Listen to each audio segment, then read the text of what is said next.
Hello and welcome into another episode of Locked On Wolves. Today on the show, three more players for the Timberwolves to consider at number 17 in next week's draft. We'll talk about a couple of international teenagers with high upsides and a three-year Big Ten guy or a three-year college player who played in the Big Ten last year as a possibility as well. I'll rank the three of them against each other.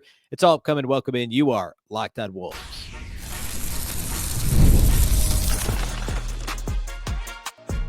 You are Locked On Timberwolves, your daily Minnesota Timberwolves podcast. Part of the Locked On Podcast Network, your team every day.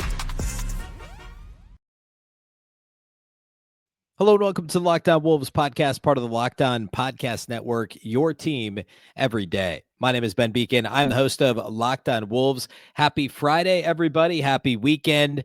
And the NBA draft is next Wednesday. I'm recording this before Game 6 on Thursday night. And so perhaps we still have one more game to look forward to this weekend if the Pacers can pull out Thursday night's game. But either way, the first round of the NBA draft is next Wednesday. We've only got, after this one, 3 more shows until then. So a lot to cover. We're going to continue our draft preview series today. We're going to talk about 3 more guys I think the Wolves could consider at number 17. And then next week, we'll get into some potential picks at number 31, or maybe the Wolves trade back from 17 or up from 31, like late first round. And reminder, the Wolves have the first pick of the second round, which is now on Thursday. It's not on Wednesday. It's on Thursday. So the NBA's had this the NFL's had this phenomenon for a while where you own the first pick of the second round between the end of the first round the night prior and the start of the next round almost 24 hours later. Teams fall in love with guys that have fallen and are still on the board, and the Wolves have a lot of value in pick 31. So we'll talk about that next week. Today, though, 3 more guys to be considered at number 17 for Minnesota. We'll get into that in just a moment. First, though, a big thank you for making Locked On Wolves your first listen every day. Of course, this show is free and available everywhere. That includes YouTube as well as all of your favorite audio platforms. Wherever you like to listen to podcasts, you can find Locked On Wolves. You can also watch on the Locked On Sports Minnesota app on both Roku and Amazon Fire TV. All right, 3 guys. If you're watching on YouTube, you can see there along the side the 3 guys we're going to talk about today. And I'm going to be honest, these are all real possibilities. The first 2 of them are more higher upside type plays. They're both international teenagers. The third guy we'll talk about played at Michigan last year in Danny Wolf. He spent a couple years at Yale and then transferred to the Big Ten. So some pretty interesting, very different prospects. I had some themes early in the week. We did like all bigs one day and all guards / wings one day. This is all over the map. We got really a little bit of everything except for like a more traditional wing. We got a point guard, a big point guard. We got a gigantic forward, and we've got a big that plays like he's a point forward. So a weird trio today. I want to start with Ben Saraf, who is Israeli and played in Germany, was actually teammates with the second guy we'll talk about today, Noa Essengue. But we'll talk about Saraf first. Saraf's a 6'6" point guard with a 6'8" wingspan. He's 18 years old. Again, Israeli, played on the same New Ulm team as Essengue did last year. And they actually played Portland in a preseason game, I believe last season. Yeah, it would have been last season. And there's tape of that out there, which is interesting. Obviously, Portland in a preseason game is different than an actual NBA team. All that to say, you can find that out there as well. And I think Saraf's a real option for Minnesota simply because they're still looking for that point guard of the future. And we spent time on Thursday's show talking about Jaeger Demon out of BYU as like, hey, look, my take on him was if the Wolves draft Demon, it's because they don't think Dillingham's the guy. Otherwise, why would you do it? I feel similarly about Ben Saraf. I actually think, well, I'll get to the comparison between the two, I guess, at the end of the profile I'll do here. I think with Ben Saraf, the biggest thing for me is the size. And I know Demon's bigger, but Demon actually was really more of a combo guard, I thought, than Saraf. Saraf is a point guard with some scoring upside. I don't think the scoring is as much. I mean, it's not really developed for Demon either. And I don't really mean to completely compare the two, but they're both lead guard types with big bodies and are 2 of the better passers in the draft. Saraf's probably not as good of a passer and actually probably not quite as good of a I don't say not as good of a scorer, probably not as good of a shooter. And I'm not strictly talking percentages because neither one was a whole lot to write home about. It's also hard to compare Demon, who played at BYU last year, to an international guy in Saraf, even though they're about the same age. But it's not quite apples to apples. Saraf, the jumper, it looks really good. The percentages weren't quite there. For me, though, I think the size and passing combo for what I think is really more of a point guard than a scoring guard is pretty impressive. I think it's good. I think he's big. I think he's built out. I think he's bulky enough to deal with the physicality at the NBA level, even though he's a teenager that played professionally overseas. I think the way he gets to his spots and can kind of score in the mid range a little bit, that is attractive to me. Like the catch and shoot from three and the shoot off the dribble from three is not there. But I think he's better than, say, Demon at getting to his spot inside the arc and scoring there. I thought he had some good moments against the Blazers in that preseason game. And of course, he had much less trouble even getting to the rim when he was playing in Europe last year, in Germany last year. I think the shooting form is pretty good, actually really good, and much better than the percentage. He doesn't get a whole lot of elevation on his jumper, and that gives me a little bit of pause. We could look. I keep referencing the percentage. You might as well look at it. What he did last year internationally in 16 games. It's a relatively small sample. 16 games with the team in Germany was under 3 attempts per game. He was only 22.2%. So he was 10 of 45 from three. The 2-point percentage was pretty good. And again, I thought he was pretty effective around the paint, good at the rim, but everything kind of in between was pretty good for him, which, isn't a huge deal, but I think it speaks to the touch and maybe some of the projectability of getting to the rim and then also ultimately the 3-point shot, because the form looks good. There's not a whole lot of lift. He's not jumping much when he shoots, which is a little worrisome, but he's a big guard. And I think there is projectability there in terms of the 3-point shot. The activity level defensively is good. He's not an outstanding athlete, but he's a good athlete. And I like what he could provide defensively. He seems to be a smart player. Clearly, he can digest things on the offensive end, and the timing, passing angles all make sense. I would say overall, really, really solid feel. I wanted to see him finish passes better. Like it almost seems like the processing is ahead. Like we talked about Demon yesterday on Thursday's show, being like 2.5 plays ahead. Almost that Ricky Rubio quality of like seeing how things are developing.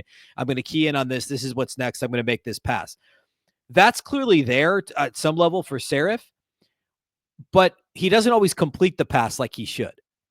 I felt like there were times where the turnovers were just like unnecessary, or the pass wasn't quite as on the mark as it should have been. And perhaps that's a polished thing. Perhaps it's a boy playing among men, in a professional league thing, and something that can be ironed out with just a little bit of time. Maybe he goes to the G League.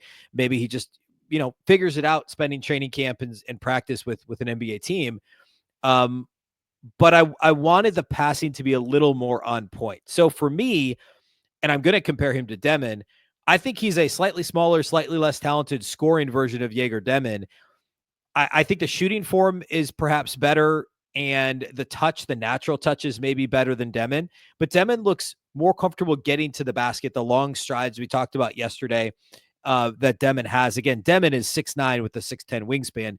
Saraf, well, good size for a point guard, is 6'6" with a 6'8" wingspan. So the size of Demon as a one or really I think Demon's more of a 2 that can play the 1, whereas Saraf is a 1 that's going to have to play some 2 and has the size theoretically to do it. And again, natural shooting touch, but they're just that the understanding of how to get to his spot and straight line drive to the basket. And I think the length of Demon, the strides of Demon, and the finishing ability, the wingspan of Demon is preferable to Saraf. And I lumped them together for the reasons I mentioned earlier, but also because they're project point guards, essentially project combo guards, if you will, if you want to compare the two of them and compare that against what the Wolves need. Both of them, neither one of them is plug and play next season. And that's something I'm looking for if I'm Minnesota. I made this point a couple of times before, but you're not looking for your next Leonard Miller, Josh Minott multi-year project.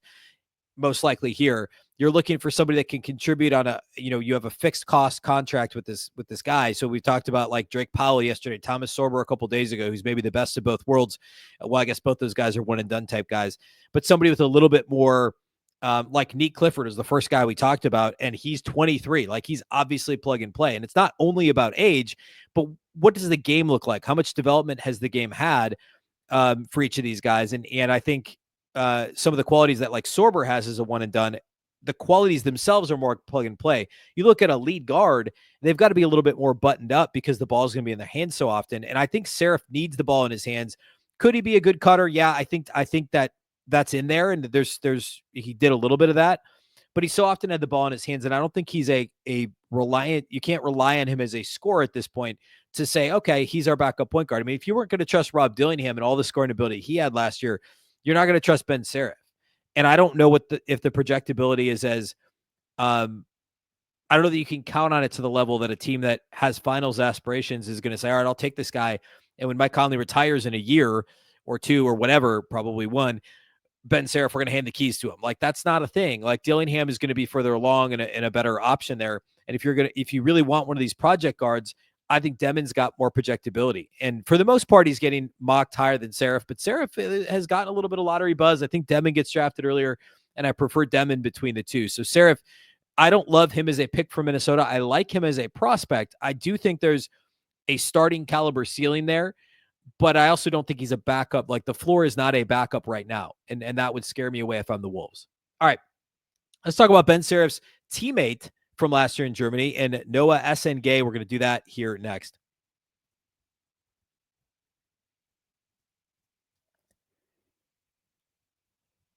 Today's episode of Locked On Wolves is brought to us by our friends at CarGurus. Shopping for a car should be exciting, not exhausting. But between the confusing prices and hidden fees, it can feel overwhelming. And that's why I love using CarGurus.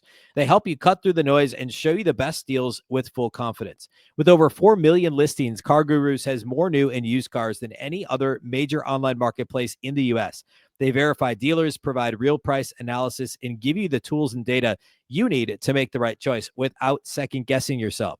Do you need a deal you can trust? CarGurus makes it easy to compare vehicles side by side with unbiased deal ratings. The best feature, price drop alerts, so you know exactly when the perfect car is available for your budget. Plus, the in-depth vehicle details give you peace of mind before stepping onto any lot. It's no wonder SimilarWeb estimated traffic data shows CarGurus is the #1 most visited car shopping site. Buy or sell your next car today with CarGurus at CarGurus.com. Go to CarGurus.com to make sure your big deal is the best deal. That's CarGurus, CarGurus.com, CarGurus.com.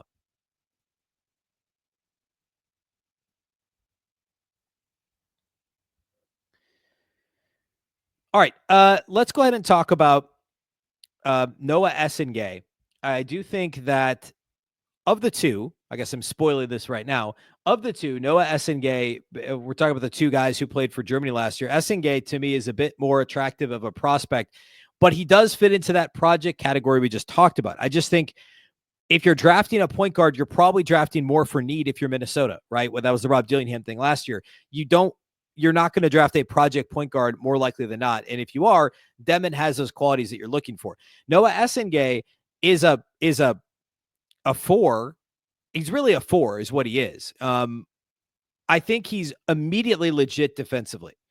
And I think he's a switch. He's 6'10", 6'11" wingspan. He's only 18 years old, extremely young, extremely thin. He's like right around 200 pounds, I think.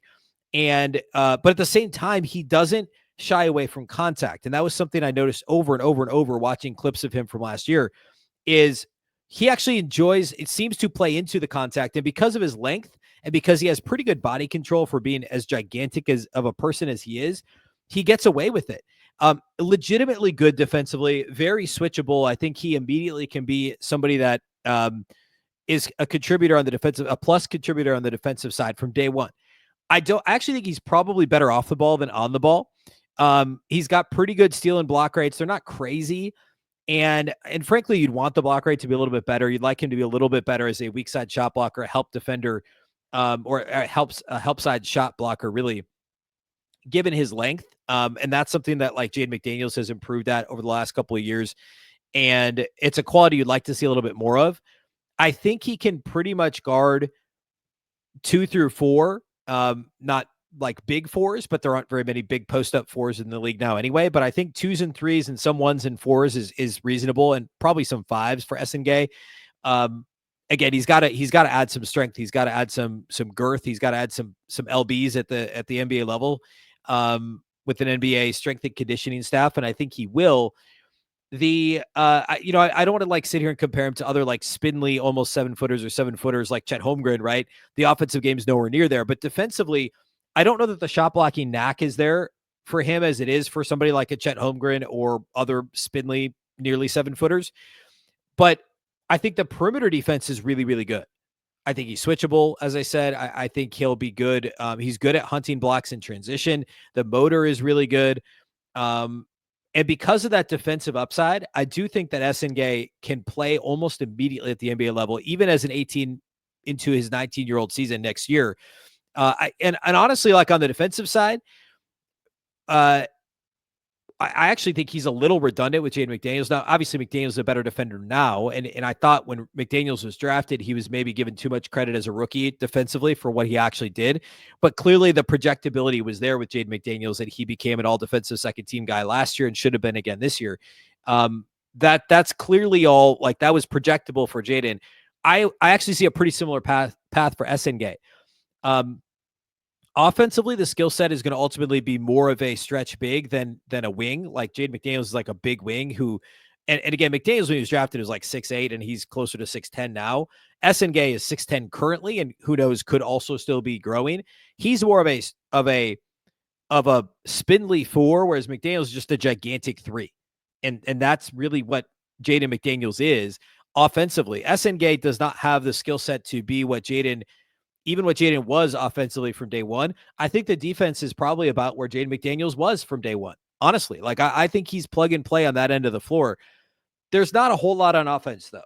Really good in transition, fast, plays hard, can smell both blocks on the defensive end in transition and dunks on the offensive end in transition. I do think there's some upside for him as a roll man.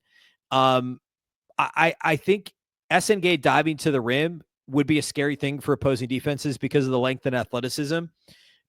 And it's unclear. Like, I think he's a fine screener. There's obviously a lot to learn there, especially for somebody who's not like super thick. So I think there's upside of him as just kind of a lob dunk threat, and the spot up shooting, like the percentages are not exciting. Last year in Europe, he was 29% from 3 on about 2 attempts per game. So actually a little bit better than what Saraf was on the same team. And I actually like the form for a guy of that size. So there is a little bit of projectability there. He doesn't create for himself.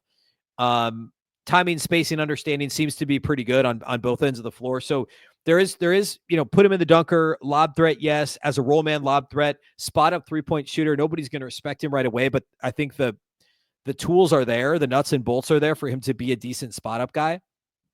Actually, the path for him to be a plus offensive player to me is much shorter than Ben Saraf. Maybe not much shorter because the passing for Saraf is obviously a nearly plus skill already. But for Essengue, the combination of the size, the length, the athleticism, the shooting form, the ability to be effective as a roll man, as a cutter, as a lob threat, as a spot up shooter, I think all that stuff is there. Don't put the ball in his hands and expect him to create for himself or anyone else. Like, he's not doing that. He's not scoring off the dribble. He's not going to put the ball on the floor with a purpose to create for anybody else either. Very raw in that regard. But because the defense is so real right now, I think the offense can get to a level where he's not completely lost out there. Like, you treat him as a 5 defensively. We talked about,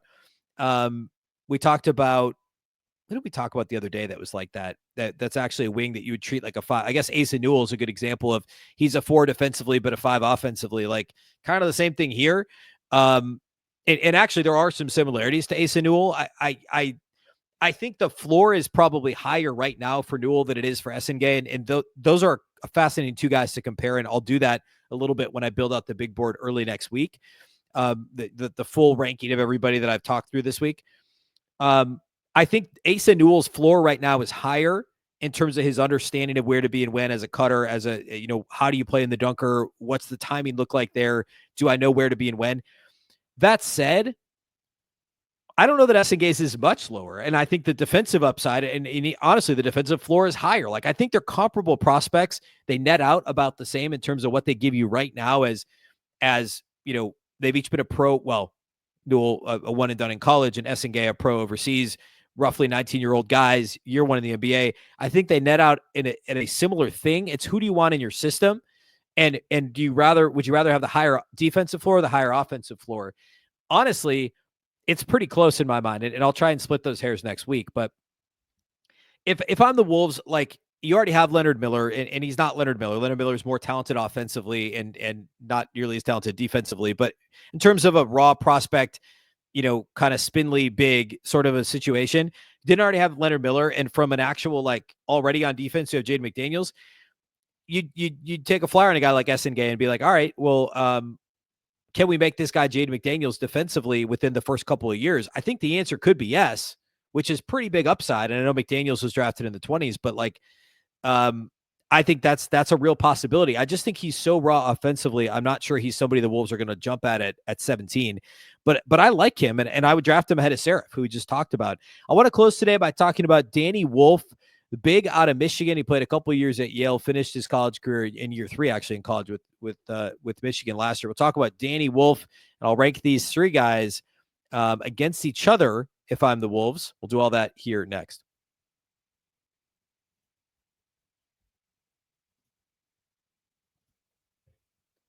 Today's episode of Locked On Wolves is brought to us by our friends at WayFair. There's nothing like stepping into your own outdoor space and feeling like you've escaped into a personal oasis. If you're wanting to update your patio this season, WayFair has made it so easy to turn it into a space that feels like yours, comfortable, stylish, and ready for summer. WayFair has everything you need to level up your outdoor space: conversation sets, outdoor bars, fire pits, hot tubs, gazebos, and yes, even the perfect string lights to set the vibe. It's like giving your backyard that resort feel without the resort price tag. We recently plussed up our patio with a table and chairs, actually, and some patio chairs from WayFair.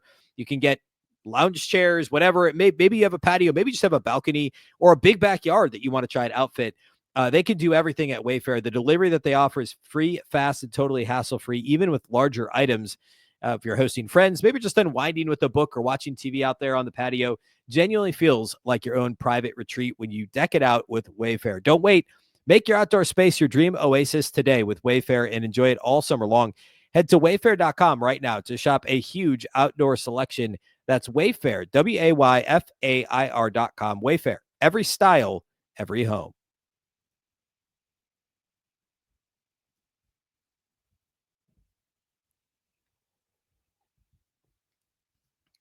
All right, let's talk Danny Wolf here as we close out. Danny Wolf is one of the more intriguing prospects in this draft in terms of, I think, what his floor and ceiling are.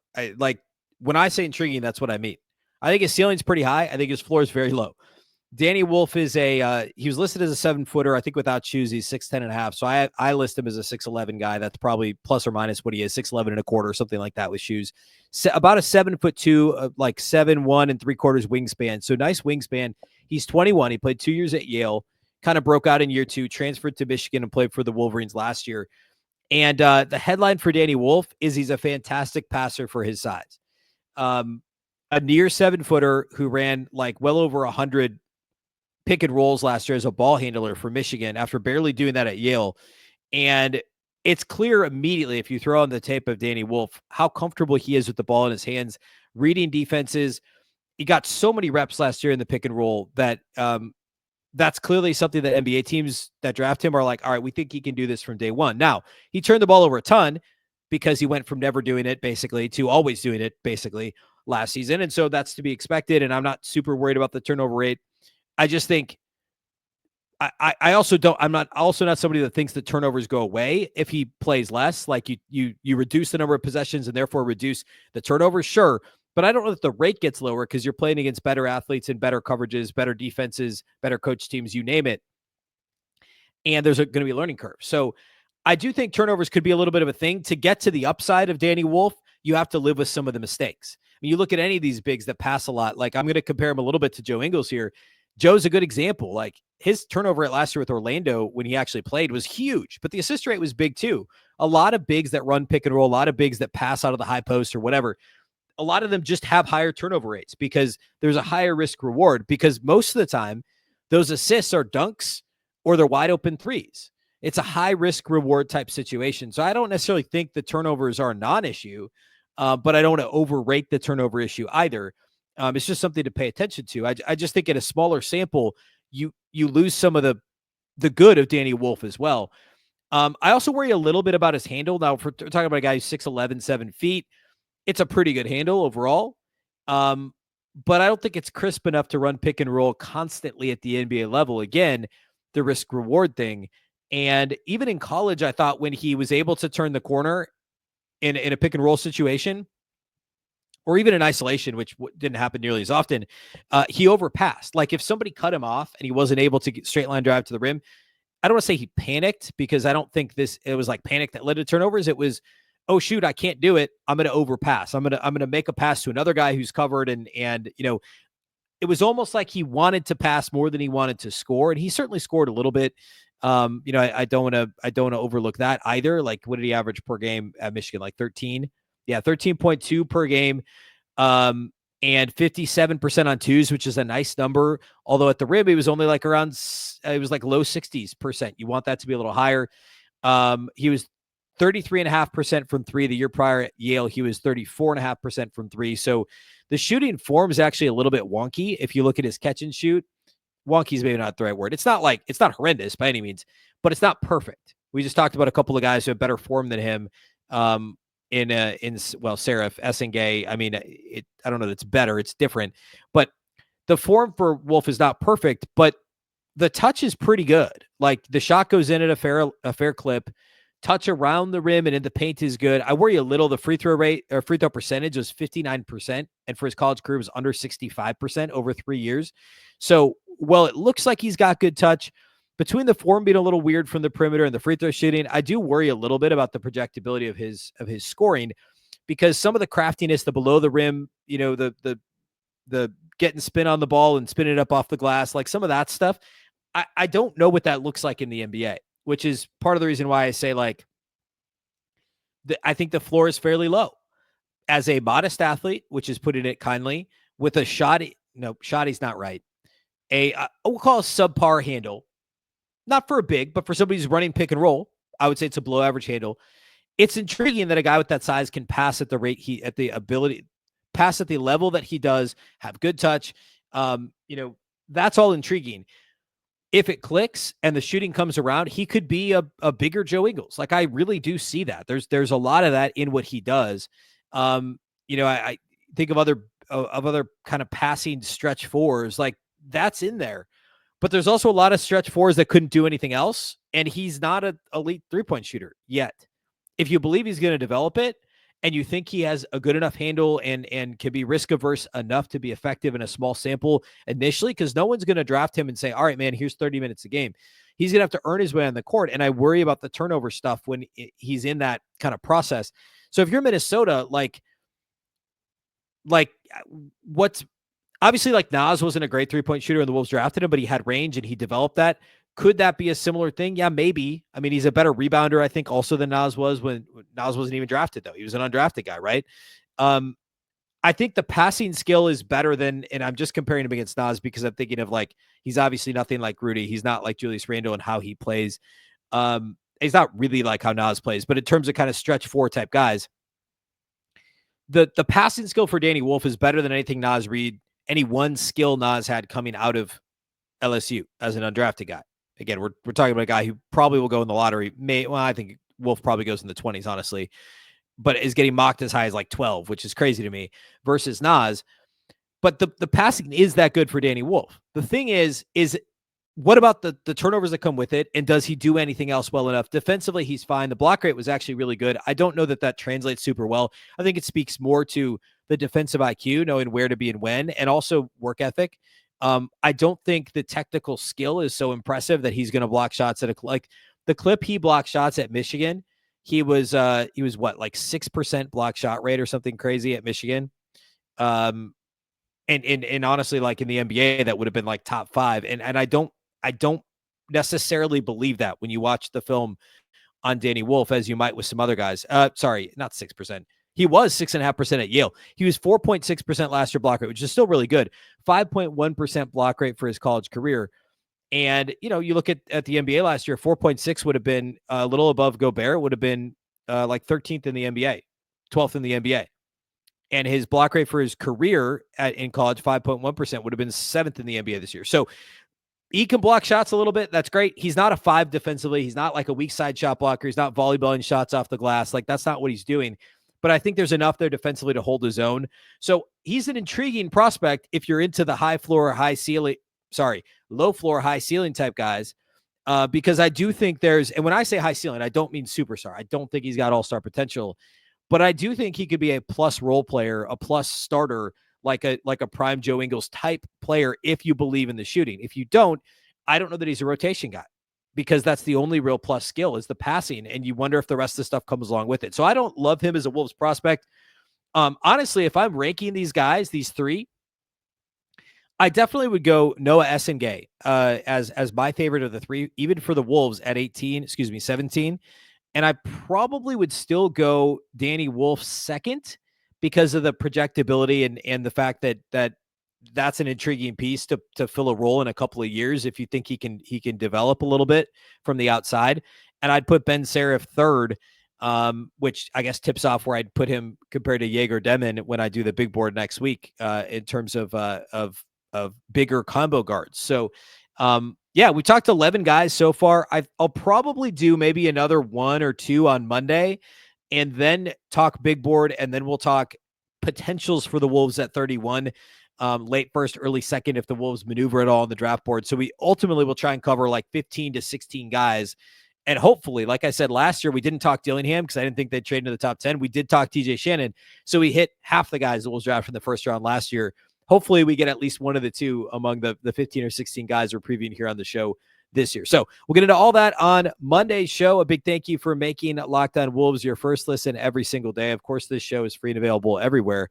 That includes YouTube, as well as all of your favorite audio platforms. Wherever you like to listen to podcasts, you can find Locked On Wolves. You can also watch on the Locked On Sports Minnesota app, on Roku and Amazon Fire TV.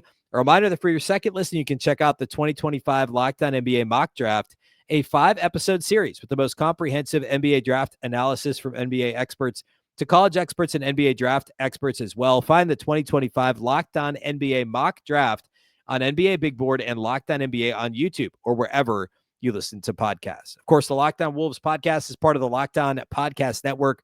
Remember, the Locked On Network is your local experts on all the biggest stories.